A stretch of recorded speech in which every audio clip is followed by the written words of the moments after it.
Capacitor topic है, ठीक है। अब कैपेसिटर सबने देखा होगा कि कैपेसिटर आप फैन में यूज करते हैं, इलेक्ट्रॉनिक सर्किट में देखते हैं, ठीक है। लेकिन वास्तव में कैपेसिटर करता क्या है ये चीज़ आपको पता होना चाहिए। तो कैपेसिटर करता क्या है, स्टोर करता है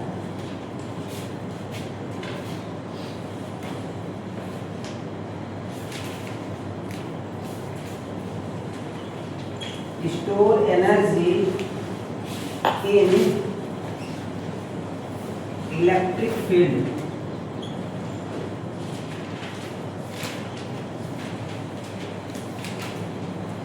इलेक्ट्रिक फील्ड में यानी विद्युत क्षेत्र में ऊर्जा स्टोर करता है ये।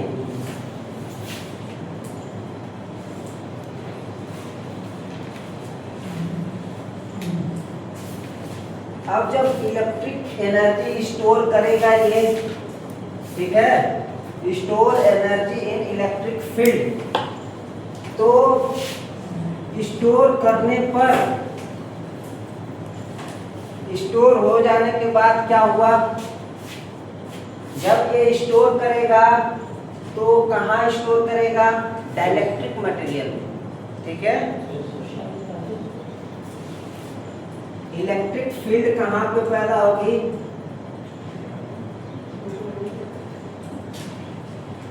Electric field induce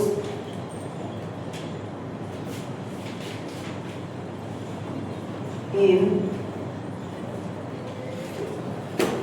dielectric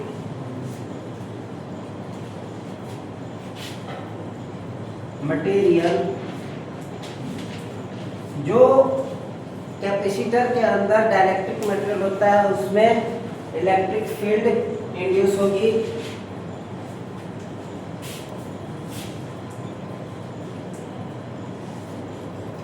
dielectric material जो होगा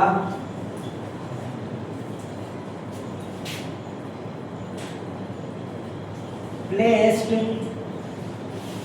बिटवीन प्लेट, प्लेट होंगे तो उनके बीच में डाइलेक्ट्रिक मटेरियल रखा गया होता है, प्लेस किया गया है, ठीक है।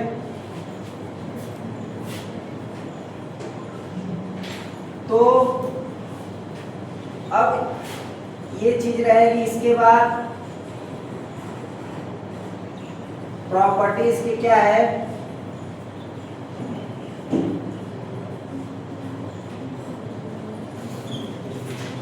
Provide capacitance. ये क्या करेगा, आपको कैपेसिटेंस प्रोवाइड कराएगा। कैपेसिटर का काम क्या है, कैपेसिटेंस देना है ना। कैपेसिटर की कैपेसिटी हम उसके कैपेसिटेंस में ही लिखते हैं और वोल्टेज में, तो कैपेसिटेंस मिलेगा। और क्या करेगा ये, इसमें कैपेसिटिव रिएक्टेंस पैदा होगा।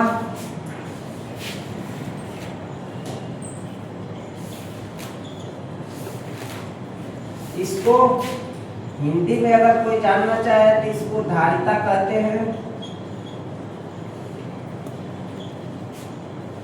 ये धारितीय प्रतिघात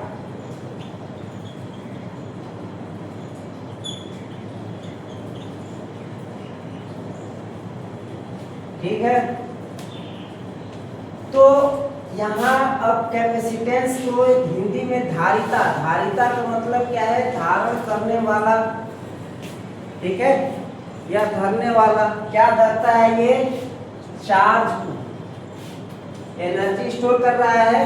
किसमें एनर्जी है, किस चीज की है, चार्ज की, ठीक है।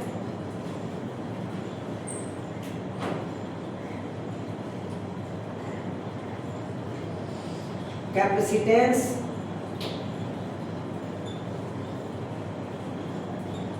वहां पे आपने एनर्जी देखा, यहाँ पे आप स्टोर चार्जेस भी कह सकते हैं।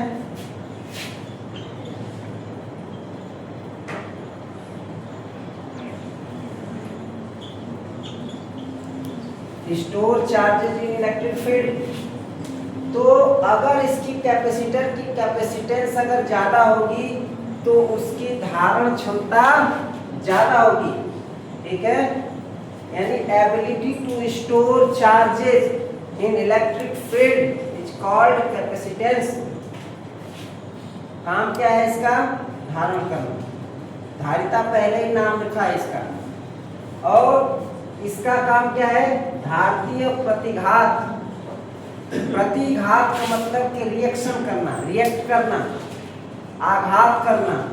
आघात का मतलब समझते होंगे हिंदी, किसी चीज पर चोट करना। अब ये किस चीज पे चोट करता है? कैपेसिटिव रिएक्टेंस एक तरह से क्या इसको दिखाते हैं एक्सी से, है ना, और इसको दिखाते हैं सी से। तो कैपेसिटिव रिएक्टेंस जो होता है वोल्टेज को अपोज करता है, चेंज इन वोल्टेज। कैपेसिटर के क्रॉस वोल्टेज में जो परिवर्तन होता है उसका विरोध करता है, ठीक है। लिख लेंगे।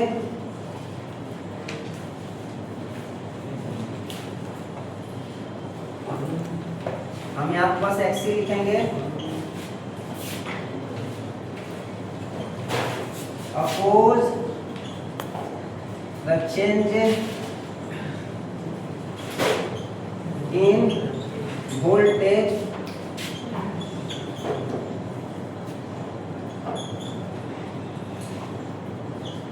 इन सर्किट। अगर किसी सर्किट में आप कैपेसिटर लगाए हैं सर्किट के क्रॉस पैरेलल में, तो ये क्या करेगा? वोल्टेज परिवर्तन का विरोध करता है, ठीक है। एक्सी का मात्रक आपको बताया था ओम, रेजिस्टेंस का मात्रक होता है ओम, लेकिन यहाँ एक्सी ये भी रेजिस्टेंस है, लेकिन किस चीज का रेजिस्टेंस है? ये ड्रॉप करने वाला नहीं है कि वोल्टेज ड्रॉप करेगा, क्योंकि यहाँ पे एक चीज ये भी नोट कर लीजिए कि कैपेसिटर में जो पावर लॉस होता है वो पावर लॉस जीरो, ठीक है। कैपेसिटर में पावर लॉस जीरो होता है, क्योंकि ये जो रेजिस्टेंस आप देख रहे हैं कैपेसिटिव रिएक्टेंस एक्सी जिसका मात्रक ओम है, इसका काम ये नहीं है कि वोल्टेज ड्रॉप करना, इसका काम है कि वोल्टेज परिवर्तन का विरोध करना, ठीक है। ये अपने सर्किट में आप लगा देंगे तो वोल्टेज परिवर्तन का विरोध करेगा। यानी आप ये भी कह सकते हैं कि कैपेसिटर अपने क्रॉस वोल्टेज परिवर्तन का विरोध करता है, लेकिन किसकी वजह, किसकी सहायता से? कैपेसिटर का ये जो कैपेसिटिव रिएक्टेंस का गुण है ये ऐसा करता है। और जो कैपेसिटर कह रहे हैं कि एनर्जी स्टोर करता है, वो किसका गुण है? कैपेसिटेंस का, एबिलिटी टू स्टोर चार्जेस, ठीक है। जितना ज्यादा कैपेसिटेंस होगा कैपेसिटर का, उतना ही ज्यादा वो चार्ज स्टोर कर पाएगा, ठीक है। आया समझ में? नोट कर लिया इतना, ठीक है। अब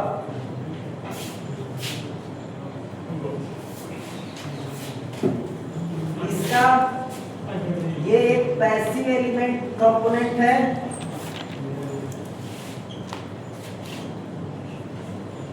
पैसिव कंपोनेंट का मतलब क्या है? कि ऐसा कंपोनेंट जो अपना कार्य करने के लिए कोई खर्च न लेता, ठीक है। डिफिनेशन है इसका नॉर्मल लैंग्वेज में, ये समझ लीजिए कि ये घूसखोर नहीं है, बिना किसी घूस के ये काम करेगा। यानी ये बिना किसी ड्रॉप के अपना काम करेगा, इसलिए ये पैसिव कंपोनेंट है, ठीक है। आया समझ में? ठीक है।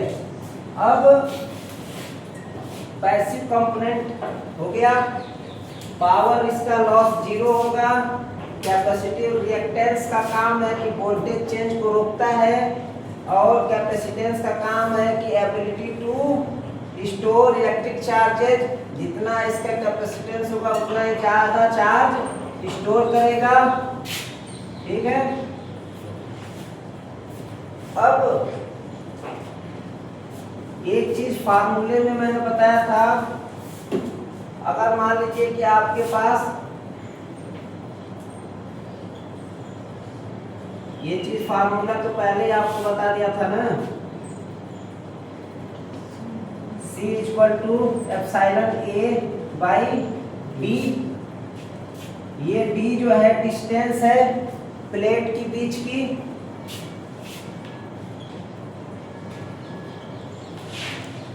डिस्टेंस बिटवीन प्लेट, और A जो है एरिया ऑफ प्लेट,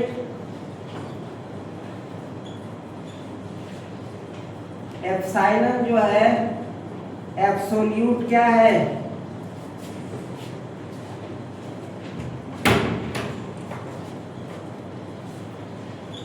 परमिटिविटी,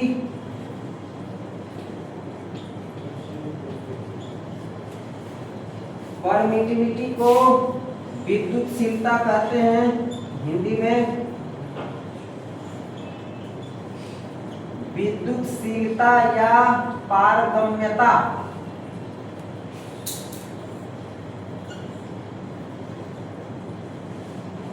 तो विद्युतशीलता का मतलब क्या है कि ये कैपेसिटर की डाइलेक्ट्रिक मटेरियल की वो एबिलिटी है जो अपने से इलेक्ट्रिक चार्ज पास होने देता है, ये उसकी क्षमता है कि कितना पास होने देगा। अब अगर यहाँ आप देख रहे हैं कि ये अगर बढ़ गया तो कैपेसिटेंस बढ़ गया, यानी चार्ज पास हुआ तभी तो बढ़ा। क्यों? अगर चार्ज नहीं बढ़ा तो Q बराबर CD आप देखते हैं ना, प्रोपोर्शनल है चार्ज के। तो चार्ज यहाँ पे बढ़ रहा है, कब बढ़ रहा है? जब आप इसमें विद्युतशीलता बढ़ रही है मटेरियल की, यानी एप्सिलॉन बढ़ा रहे हैं। अब ये है तो एब्सोल्यूट, लेकिन यहाँ पे जो आप मटेरियल भरे हैं उसका जो होता है वो एप्सिलॉन R होता है। ठीक है, इसको बोलते हैं रिलेटिव परमिटिविटी, और इसका मान होता है epsilon not into epsilon R, ये होता है। तो यहाँ पे एप्सिलॉन नॉट और एप्सिलॉन R जो है, हम मटेरियल जो इसमें भर रहे हैं वो एप्सिलॉन R होता है, उसका निकालते हैं कितना है, कौन सा मटेरियल है। साथ में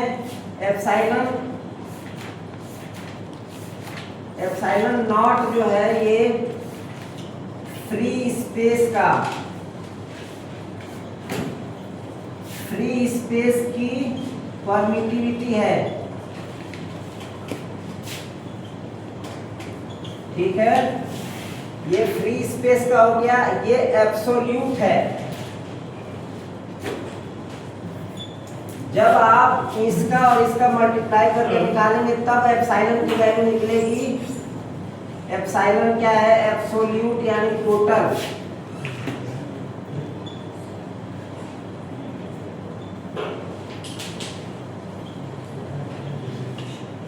ठीक है, अब ये जो फ्री स्पेस है इसके लिए वैल्यू जो होती है वो 8.8541872 इतना इंटू 10⁻⁻12 फैरेड पर मीटर। लेकिन किताबों में 3 अंक तक आपको मिलेगा लिखा हुआ 8.854 इंटू 10⁻⁻12। ठीक है, फैरेड पर मीटर। इतना आपको जरूर याद होना चाहिए।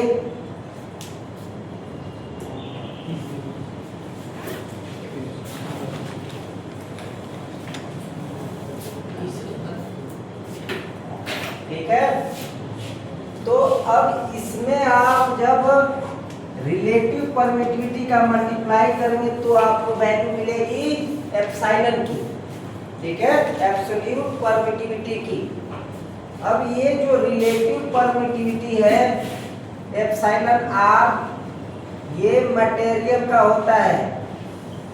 आपने कौन सा डाइलेक्ट्रिक मटेरियल भरा है,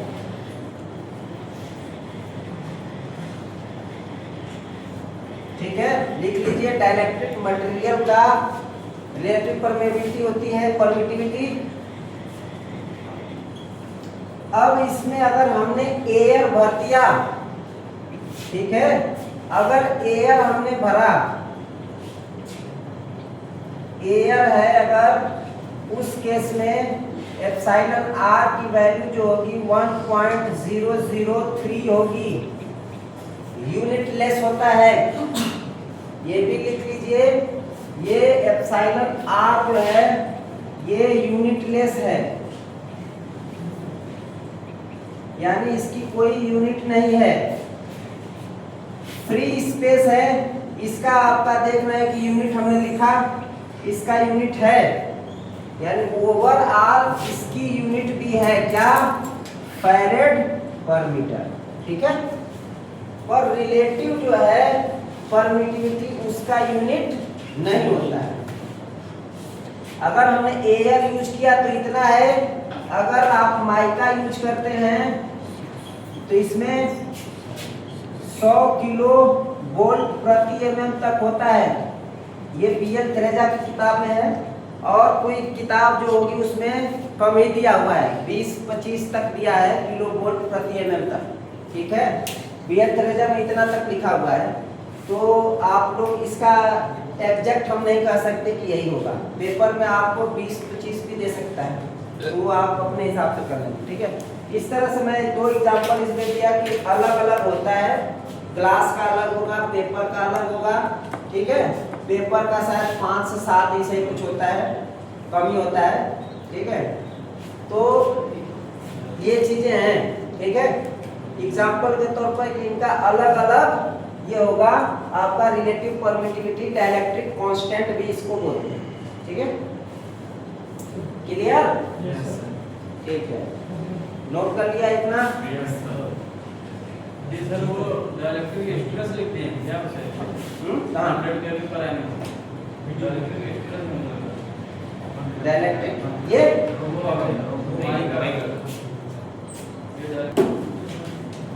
ठीक है। डाइलेक्ट्रिक मटेरियल कौन कौन से हैं?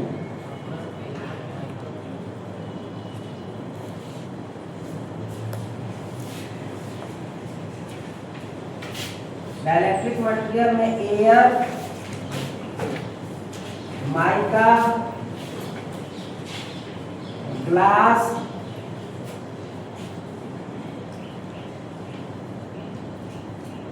पेपर,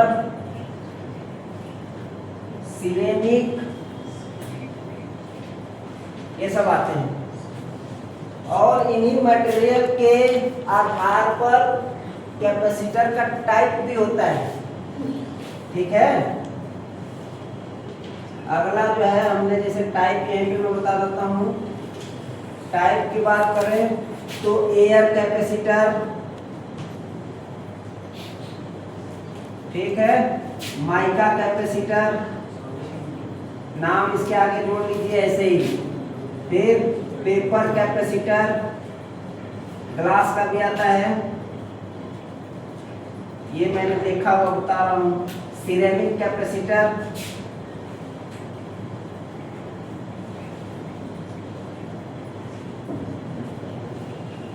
ठीक है। इन्हीं के मटेरियल के आधार पे एक हो गया आपका। फिर अगर हम टाइप बात करेंगे मटेरियल के आधार पे है, ठीक है, air capacitor, mica, paper, ceramic. अब साइज के आधार पर अगर हम बात करें तो 2 तरह से होगा, एक तो सिलिंड्रिकल हो जाएगा,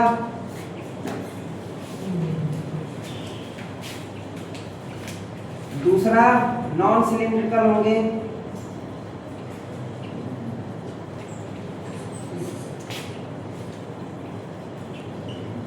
मतलब एक गोल आकृति में मिलेगा आपको इस तरह से,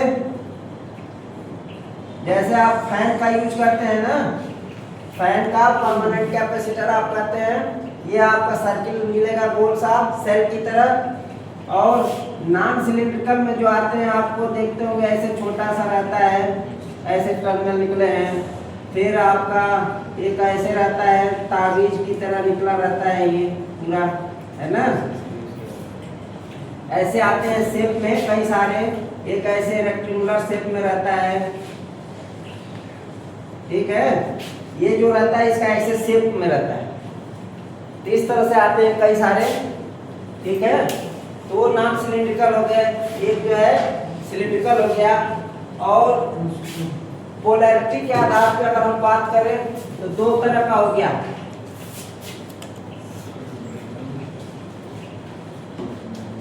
पोलैरिटी के आधार पर भी है, एक पोलर टाइप है, दूसरा नॉन पोलर। मतलब ये है कि इसमें पोलरिटी टाइप का है, पोलर टाइप का है तो इसमें प्लस और माइनस रहेगा, ये नॉन पोलर है तो इसमें प्लस माइनस कुछ भी नहीं होता, ठीक है। इसमें क्या होगा, प्लस और माइनस नहीं होता, लिख लेंगे।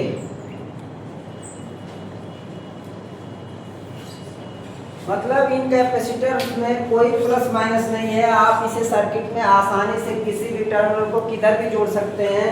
जैसे सीलिंग फैन में जो कैपेसिटर लगा है इसमें कोई पोलैरिटी नहीं है, कोई प्लस माइनस नहीं है, आप इसे जैसे चाहें वैसे जोड़ सकते हैं, ठीक है।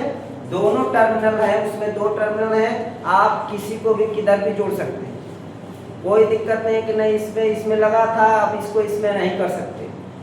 आप उसको याद करने की जरूरत नहीं है कि इधर वाला उधर वाला, उसमें आप जैसे लगाना हो लगा लीजिए। इस टर्मिनल को उधर, जैसे रजिस्टर में कोई फिक्स नहीं था, इंडक्टर में फिक्स नहीं था, वैसे आप इसे में भी यूज कर सकते हैं, ठीक है।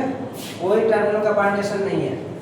अगर पोलैरिटी टाइप का होगा तो उसमें आप देखे होंगे इलेक्ट्रॉनिक सर्किट में ऐसे ब्लैक पट्टी बनी रहती है और उसमें माइनस का चिन्ह दिया रहता है, ठीक है। इलेक्ट्रॉनिक सर्किट में आप देखेंगे मोबाइल चार्जर है, टेलीविजन है, आपका कोई भी इलेक्ट्रॉनिक सर्किट है उसमें आप देखेंगे कैपेसिटर मिल जाएगा, ठीक है। उस पर लिखा रहता है 16 वोल्ट का, 2500 माइक्रोफैरेड, 48 वोल्ट का, 4600 माइक्रोफैरेड, ऐसे कैपेसिटी की आती हैं, ठीक है। तो ये चीज़ें होंगी, उसमें प्लस माइनस डिसाइड होता है, ठीक है।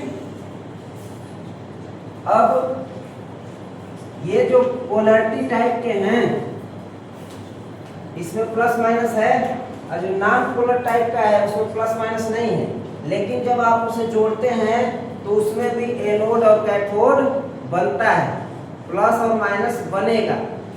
कैसे बनेगा ये मैं बता देता हूँ, ठीक है। इतना हो गया, यस सर।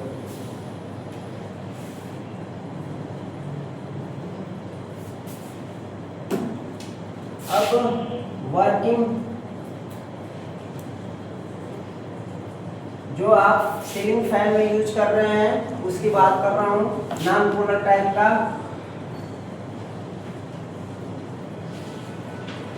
हमने ये कैपेसिटर लिया,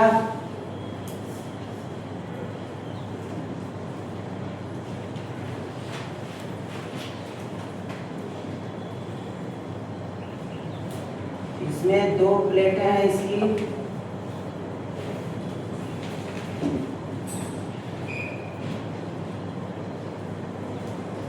हमने इसमें मटेरियल भर दिया।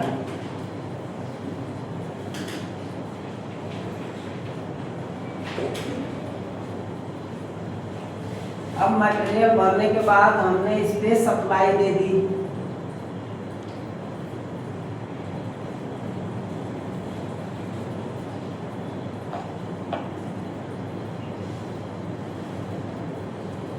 ठीक है। जब हम इस पे सप्लाई देंगे तो पहले कोई भी मटेरियल जब रहता है, मेटल रहता है, तो उसमें इलेक्ट्रॉन और प्रोटॉन दोनों रहते हैं, और इलेक्ट्रॉन और proton positive charge negative charge दोनों रहेगा। तो अब ये नॉन पोलर टाइप का है, तो इसमें positive negative positive negative positive negative है, इसमें भी है positive negative positive negative positive negative. ठीक है, जब हम इसमें सप्लाई दे रहे हैं पॉजिटिव वाला, इस टर्मिनल पे पॉजिटिव जोड़ दिया, इस पे नेगेटिव जोड़ दिया।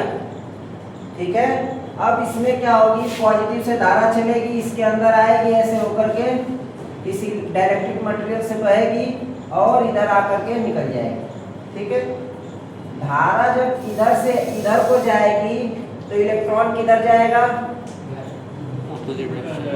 उल्टा चलेगा ना। जब आपने इसमें करंट लगाया, सोर्स चार्ज हुआ, तो धारा इसमें अंदर को जा रही है, इलेक्ट्रॉन किधर निकलेगा, ये धारा है, और इलेक्ट्रॉन इसमें से उल्टा। जब इसमें धारा आपने दिया, सोर्स से दे रहे हैं ना, इलेक्ट्रॉन इसमें करंट अंदर जा रही है, तो इलेक्ट्रॉन क्या होगा, इससे बाहर निकलेगा, यानी कि इलेक्ट्रॉन की दिशा क्या होगी, ये होगी। ठीक है, इधर से आएगा तो इलेक्ट्रॉन कहाँ जाएगा, इसके ऊपर।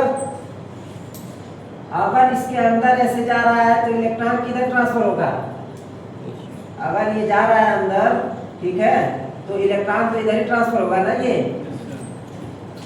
तो जब इलेक्ट्रॉन इधर आएगा तो इसमें से जितने नेगेटिव चार्ज हैं वो हट जाएंगे, पॉजिटिव हो जाएगा, और इधर वाला क्या बन जाएगा, नेगेटिव। क्योंकि जो ट्रांसफर करता है, जो दे रहा है, डोनर है, उसी पे क्या बनेगा, पॉजिटिव चार्ज, और जो आप ले रहा है उस पे क्या बनेगा, एक्सेप्ट कर रहा है, नेगेटिव चार्ज। अब ये बन जाएगा आपका कैथोड, और ये एनोड। यही प्रक्रिया बार बार होती रहेगी। जब आप एसी सप्लाई दे रहे हैं तो बार बार अगर चेंज होगा उसमें सिग्नल पॉजिटिव और नेगेटिव का, तो ये बार बार चार्ज और डिस्चार्ज होगा। एक दिशा में चार्ज होगा, दूसरे दिशा में डिस्चार्ज हो जाएगा। लेकिन जब उसकी स्पीड इतनी ज़्यादा है, ये उससे पहले खुद ही जो है सप्लाई दे देता है, अपना काम कर देता है सर्किट में। ठीक है, ये जो है अपना काम कैपेसिटर कर देगा। चार्ज होने के बाद जब ये मान लो कि कब तक ये प्रक्रिया चलेगी, जब तक ये पूरा चार्ज न हो जाए।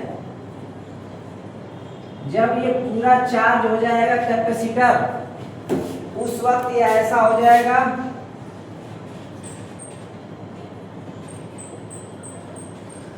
फुल्ली चार्ज हो गया, ये फुल्ली चार्ज हो जाएगा। उस केस में अब इसमें धारा प्रवाहित होना क्या होगा, बंद होगा। अब ये खुद देगा, सोर्स की तरह काम करेगा। ठीक है, तो होता क्या है, आपने पहले पढ़ा कि टर्मिनल का वोल्टेज चेंज नहीं होने देता, तो करंट तो पहले देगा ये, यानी क्या करता है कैपेसिटर, करंट को लीड करा देता है। सर्किट में आप लगाएंगे तो करंट को लीड कराएगा ना, करंट लीड हो गया, और वोल्टेज का मान ये बढ़ने ही नहीं दिया, तो वोल्टेज क्या हो गया, लैग कर गया। ये चीज हो गई इसमें। तो ये प्रक्रिया बार बार चलती रहती है। जब ये डिस्चार्ज होगा, ठीक है, फुल्ली चार्ज कंडीशन में ऐसे है, जब ये डिस्चार्ज हो जाएगा तो फिर यहाँ पे प्लस प्लस ये आ जाएगा, फिर जैसा था वैसे हो जाएगा। ठीक है, आ गया समझ में। जब ये चार्ज होगा तभी एक पे नेगेटिव चार्ज होंगे, दूसरे पर पॉजिटिव होगा। जब ये डिस्चार्ज होगा तब दोनों पे कोई पोलैरिटी ही नहीं होगी। ठीक है, न्यूट्रल हो जाएंगे। क्लियर। इसका मैं एनिमेशन के थ्रू दिखा दूंगा आपको वीडियो में कैसे क्या ट्रांसफर हो रहा है। एनिमेशन बात की हमने क्लास में।